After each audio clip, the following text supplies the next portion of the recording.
Hello दोस्तों।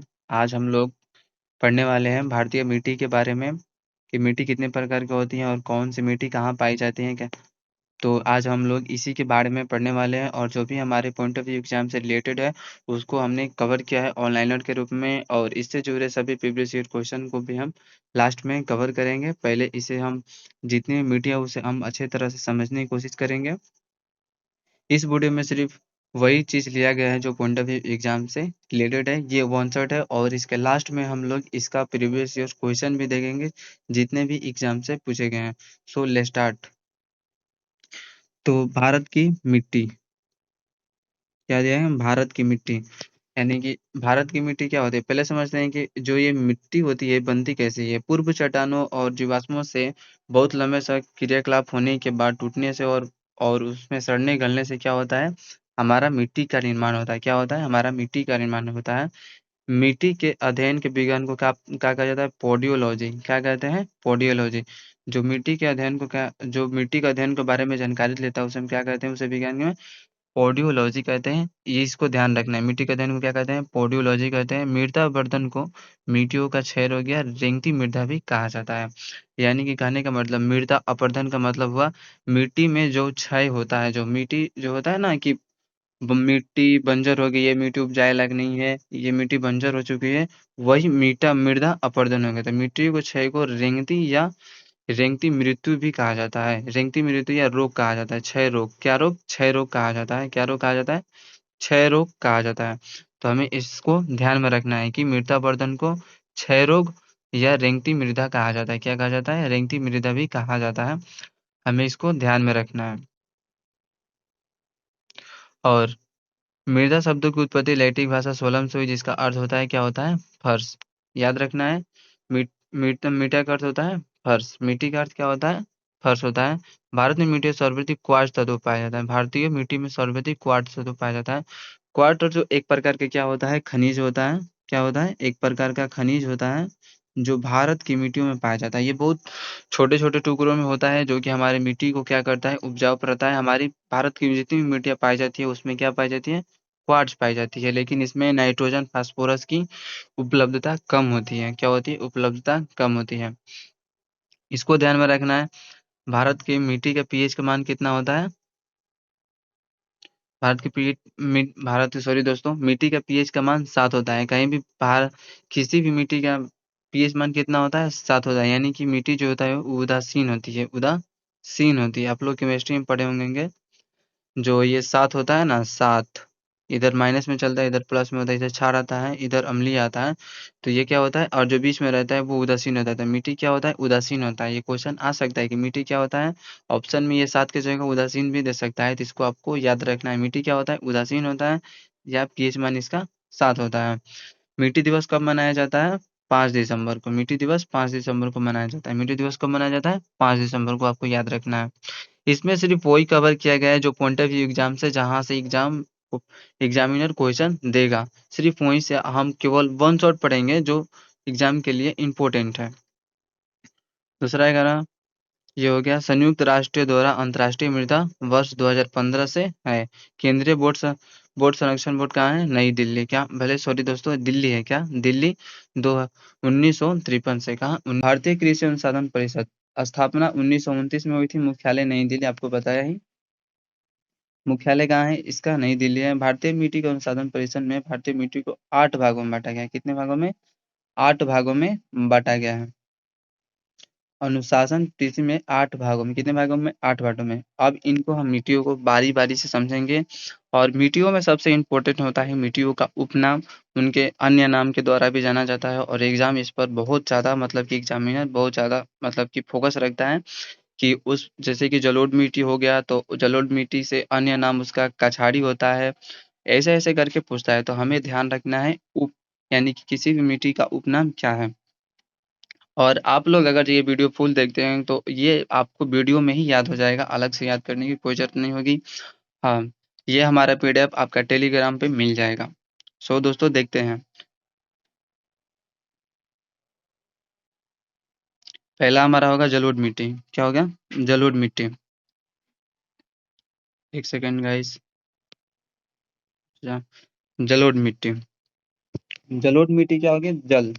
इसमें है जल, यानी कि जो जल, यानी कि जो नदियों द्वारा बहा कर लाई जाती है, नदियों द्वारा यानी कि बाढ़ के द्वारा, बाढ़ कर द्वारा, यानी कि जलोढ़ तो समझिए जल, यानी कि जो जल द्वारा बहट कर आई के, और जल कहाँ होता है? नदी में, नदी होता है या किसी बाढ़ के पानी से। तो जलोढ़ जो मिट्टी होती है वो बाढ़ द्वारा लाई गई मिट्टी होती है, बाढ़ द्वारा बहकर लाई गई मिट्टी होती है। भारत में सर्वाधिक क्षेत्र में पाई जाती है कौन सी मिट्टी? जलोढ़ मिट्टी। भारत में सर्वाधिक क्षेत्र में जलोढ़ मिट्टी पाई जाती है। भारत की सबसे उपजाऊ मृदा है जलोढ़ मिट्टी। जो होती है इसमें नमी की अधिकता अधिक होने के कारण ये भारत की सबसे उपजाऊ मिट्टी होती है। इस मृदा में पोटास की अधिकता होती है। किस चीज में पोटास की अधिकता होती है? किस मिट्टी में? जलोढ़ मिट्टी में पोटास की अधिकता रहती है। इसको आपको याद रखना है। जलोढ़ मिट्टी भारत के उत्तरी और तटीय मैदानों में पाई जाती है, तटीय प्रदेशों में पाई जाती है। जलोढ़ मिट्टी को दोमती या कछारी या काप मृदा भी कहा जाता है। आपको ये याद रखना है कि जो दोमती दोमती, कछारी और काप मृदा किसे कहा जाता है? जलोढ़ मिट्टी को अन्य नाम है। गेहूं, चावल, मक्का, दलहन फसलों के लिए उपयोगी होती है कौन? जलोढ़ मिट्टी। जलोढ़ मृदा को दो प्रकार में बांटा गया है, बंगार या उच्च भूमि, या खादर या निम्न भूमि। तो समझते हैं कि बंगार और उच्च भूमि और खादर और निम्न भूमि क्या होता है। बंगार मतलब और खादर मतलब समझते हैं। बंगार मतलब वो जमीन जहाँ पे नमी की मात्रा कम हो, और खादर का मतलब समझ सकते हैं कि खादर किसी खेत में डाला जाता है ताकि वो उपजाऊ हो, यानी खादर मतलब क्या होता है? उसमें खेत में जिसमें नमी हो। और इसमें समझते हैं उच्च भूमि और नीच भूमि से भी समझ सकते हैं। जो उच्च भूमि और निम्न भूमि बाढ़ के द्वारा ये जल से रिलेटेड है, तो ऐसी भूमि जहाँ पे नमी की मात्रा हो वो क्या होगी? निम्न भूमि, यानी कि जहाँ पे थोड़ी नमी हो, पानी आता जाता हो, उस क्या होगा? वो निम्न भूमि हो गया। और जो उच्च भूमि जहाँ पानी का अंश बिल्कुल भी ना हो, तो क्या होगा? उच्च भूमि हो गया। तो ये पुरानी जलोढ़ है। यहाँ बाढ़ की पानी नहीं पहुंचता है, यानी कि यहाँ बाढ़ का पानी नहीं पहुंच पाता है। और ये जो है यह नवीन जलोढ़ है, यानी कि इसमें पानी पहुँचता है। क्या होता है? इसमें पानी पहुँचता है। आशा करता हूँ कि आप लोगों को ये समझ में आ गया होगा। चलते हैं दूसरी मिट्टी की तरफ। काली मिट्टी। काली मिट्टी का उपनाम क्या होता है? रेगुर मृदा भी कहते हैं, कपासी मृदा भी कहते हैं, उस्मन और कटबंधिया चेरचोरम लावा मिट्टी, यानी कि इतने नाम से जाना जाता है। हम लोग की फोकस करना है इस पे और इस पे, यानी कि रेगुर मृदा पूछता है, कपासी मृदा पूछता है, और लावा मिट्टी भी पूछता है। अभी ही ने भी एसएसआर में पूछा था पिछले वर्ष ही कि काली मिट्टी को अन्य नाम से जानते हैं। इसको रेगुल मृदा। काली मिट्टी की सबसे अत्यधिक सूर्य किरण सोखने वाली कौन मिट्टी होती है? काली मिट्टी होती है। आप लोग देखेंगे इसमें, यह मिट्टी उत्तर प्रदेश में इसे करेल कहते हैं। उत्तर प्रदेश में क्या कहते हैं? करेल कहते हैं। याद रखना है आपको। काली मिट्टी का निर्माण बेसेल्ट लावा के अपेक्षे से होता है। बेसेल्ट लावा जो होता है ना, उसके अपेक्षे से होता है। क्या होता है? उसके अपेक्षे से होता है। इस मृदा में कार्बनिक पदार्थ की अधिकता होती है। काली मिट्टी में कार्बनिक पदार्थ की अधिकता होती है। पूछेगा किस मिट्टी में कार्बन की मात्रा अधिकतम होती है? तो किस मिट्टी में? काली मिट्टी में कार्बन पदार्थ की अधिकता होती है। काली मिट्टी प्रायद्वीपीय पठारी प्रदेश में पाई जाती है। प्रायद्वीपीय पठार देश में क्या होती है? पाई जाती है। काली मृदा स्वतः जुताई वाली मिट्टी होती है। काली मिट्टी जो होती है वो स्वतः जुताई वाली मिट्टी होती है। यानी करने का मतलब, जो जब भी इसमें खेती होती के काम होता है तो इसको बिना जुताई के अलावा इसमें खेती का काम नहीं होता। अगर जिसे चाहे कि हम हाथ से या कुल्हाड़ी से कोर लें तो थोड़ा कठिन होता है। तो ये सर्वाधिक जुताई वाली मिट्टी होती है। कौन सी मिट्टी? काली मिट्टी। अब हो गया जुताई। वर्षा में चिपचिपी हो जाती है, यानी कि जब वर्षा के दिनों में ये मिट्टी क्या होती है? चिपचिपी होने हो जाती है। अत्यधिक ये पानी सोखता नहीं है। काली मिट्टी पानी बहुत कम सोखता है, जिसके कारण ये चिपचिपी हो जाती है। मतलब कि चलते समय मेरा अपना जैसे क्या होता है, पैर फिसलेगा, पैर में माटी भी चिपक जाता है, तो ये क्या होती है? अत्यधिक चिपचिपी होती है। सूर्य को किरणों का सर्वाधिक अवशोषित करती है। इसको याद रखना है कि सूर्य को सर्वाधिक अवशोषित करने वाली मिट्टी होती है काली मिट्टी होती है। सूखने पर मिट्टी में दरारें पड़ जाते हैं। सूखने पर मिट्टी में दरारें पड़ जाती हैं, यानी कि जब भी आप चौरा चौरी वाले खेतों में, जहाँ पे मतलब कि बहुत एरिया वाले खेतों में जहाँ पे खाली जगह में खेती होता है ना, तो वहाँ पे आप लोग देखेंगे कि उस खेत को जब पानी बार बार नहीं दिया जाएगा ना, तो वो धूप से क्या होता है? फट जाता है। इसमें यानी कि उसमें क्या होता है? दरारें पड़ जाते हैं। क्या पड़ जाते हैं? दरारें पड़ जाते हैं। तो कौन सी मिट्टी? काली मिट्टी होती है। कपास, गेहूं, मूंगफली, सोयाबीन या के लिए क्या है? उपयोगी होता है। काली मिट्टी महाराष्ट्र, गुजरात, मध्य प्रदेश, कर्नाटक, तमिलनाडु में पाई जाती है। चलते हैं नेक्स्ट की तरफ। तो दोस्तों समझते हैं लाल मिट्टी। लाल मृदा निर्माण क्रांतीय, एक सेकेंड गाइस, क्रांतीय सेलों के विघटन से होता है। किसके? क्रांतीय सेलों के विघटन से होता है। इस मृदा में लौह लौह का यानी कि लाल रंग किसके कारण होता है? लौह ऑक्साइड के कारण। पूछता है कि लाल मिट्टी का रंग किसके कारण होता है? तो लौह ऑक्साइड के कारण होता है। लौह ऑक्साइड के उपस्थिति के कारण होता है। इस मिट्टी में सिलिका और आयरन की अधिकता होती है। लाल मिट्टी में सिलिका और आयरन की उपलब्धता होती है। इस मिट्टी में नाइट्रोजन और फास्फोरस ह्यूमस की क्या होती है? कमी होती है। भारत की ज्यादातर मिट्टी में क्या होता है? हमें याद रखना है कि भारत की मिट्टी में सर्वाधिक पाया जाता है क्वार्ट्ज तत्व पाया जाता है, और नहीं पाया जाता है नाइट्रोजन और फास्फोरस की कमी होती है। नाइट्रोजन और फास्फोरस की भारत में अत्यधिक कमी होती है। इसको याद रखना है कि सबसे ज्यादा पाए जाने वाली मिट्टी में होता है क्वार्ट्ज तत्व पाया जाता है। क्वार्ट्ज एक प्रकार का खनिज होता है जो सभी मिट्टी को क्या बनाता है? तो क्या होता है, इस मिट्टी में, भारत की मिट्टी में क्वार्ट्ज तत्व पाया जाता है। क्वार्ट्ज तत्व एक प्रकार का खनिज होता है जो मिट्टी को क्या करता है? उपजाऊ बनाता है। तो आप लोगों को ये याद रखना है। इस मिट्टी में क्या होता है? तो चूना मिलाकर इस मिट्टी चूने का इस्तेमाल करके इस मिट्टी की उर्वरता को बढ़ाते हैं। यानी कि काली में लाल मिट्टी जो होती है, जब भी उर्वरता क्या होती है, इसकी कम होती है, तो उर्वरता के लिए क्या मिलाया जाता है? चूना मिलाया जाता है। क्या मिलाया जाता है? चूना मिलाया जाता है इसमें। चूना मिलाकर काली मिट्टी की उर्वरता को क्या किया जाता है? सॉरी दोस्तों, लाल मिट्टी की उर्वरता को बढ़ाया जाता है। आप लोगों को याद रखना है कि लाल मिट्टी की उर्वरता को बढ़ाने के लिए क्या मिलाया जाता है? चूना मिलाया जाता है। चूना मिलाकर लाल मिट्टी की उर्वरता को क्या किया जाता है? यानी कि उसे और उपजाऊ बनाया जाता है। यह मृदा गेहूं, मक्का, तंबाकू और दलहन फसलों के लिए क्या है? उपयोगी होती है। दलहन फसलों के लिए उपयोगी होती है। इस मृदा में आंध्र प्रदेश, तमिलनाडु, मध्य प्रदेश, झारखंड, पश्चिम बंगाल और राजस्थान में क्या होती है? पाई जाती है। अब हमारा नेक्स्ट है लेटराइट मिट्टी। लेटेराइट मिट्टी क्या होता है? इसका निर्माण मानसूनी जलवायु आर्द्रता एवं शुष्कता के परिवर्तन के कारण होता है। यानी कि जलवायु जो होता है ना, उनके आर्द्रता यानी कि वर्षा के मानसूनी मौसम के कारण होता है। इसका मतलब कि इस मिट्टी या मिट्टी इतनी मतलब मुलायम भी होती है। सबसे मुलायम मिट्टी कौन सी होती है? लेटराइट मिट्टी। और जिसका निर्माण किस में किया जाता है? ईंटों के निर्माण में किया जाता है। इस मृदा को मखमली मृदा भी कहा जाता है। यानी कि लेटराइट मिट्टी के मुलायम होने के कारण क्या कहा जाता है? मखमली मृदा भी कहा जाता है। मखमली मृदा भी कहा जाता है। इसमें क्या होता है, जो कंकर होता है ना, वो इसमें कम मिलते हैं।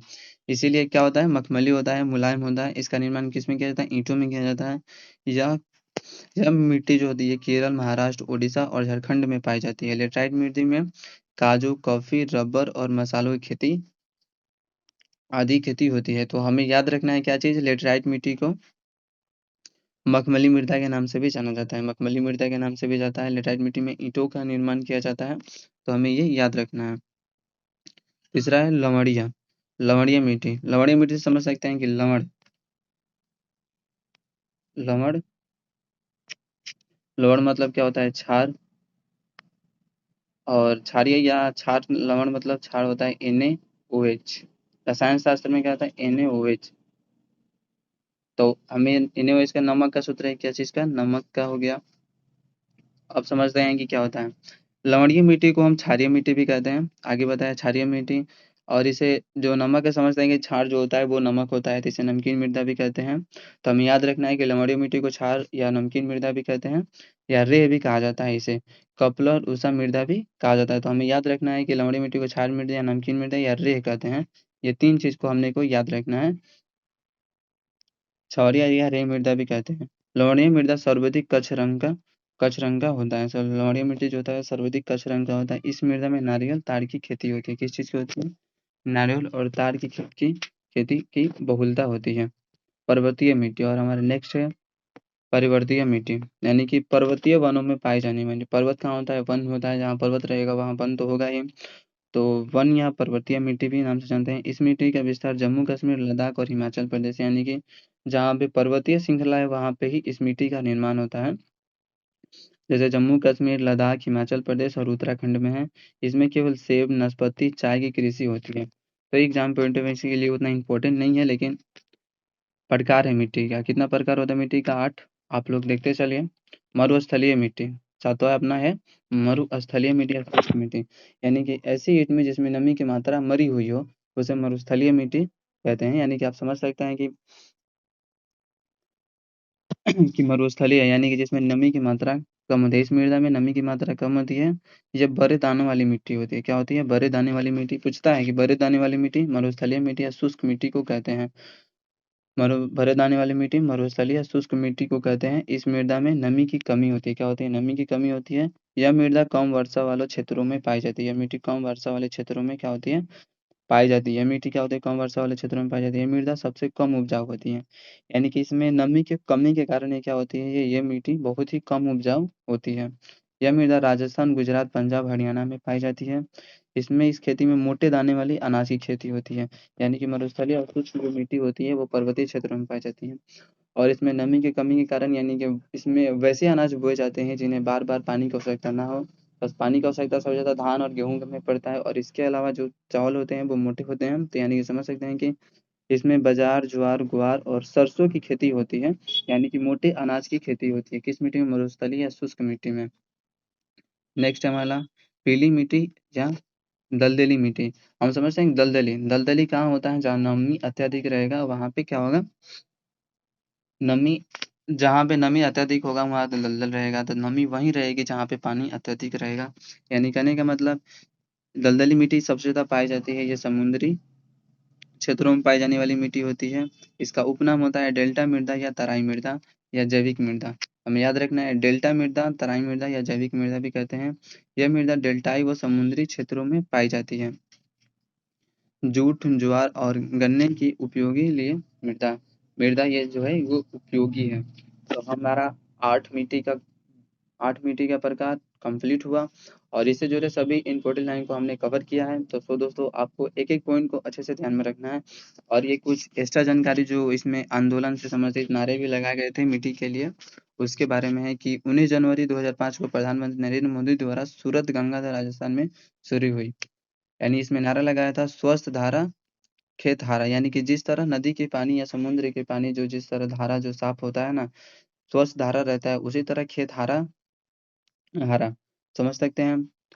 इसलिए नारा लगाया था, मिट्टी के लिए नारा लगाया था स्वस्थ धारा खेत हारा। केंद्रीय शुष्क क्षेत्र अनुसंधान ने CAZRI संस्थापक कौन सा?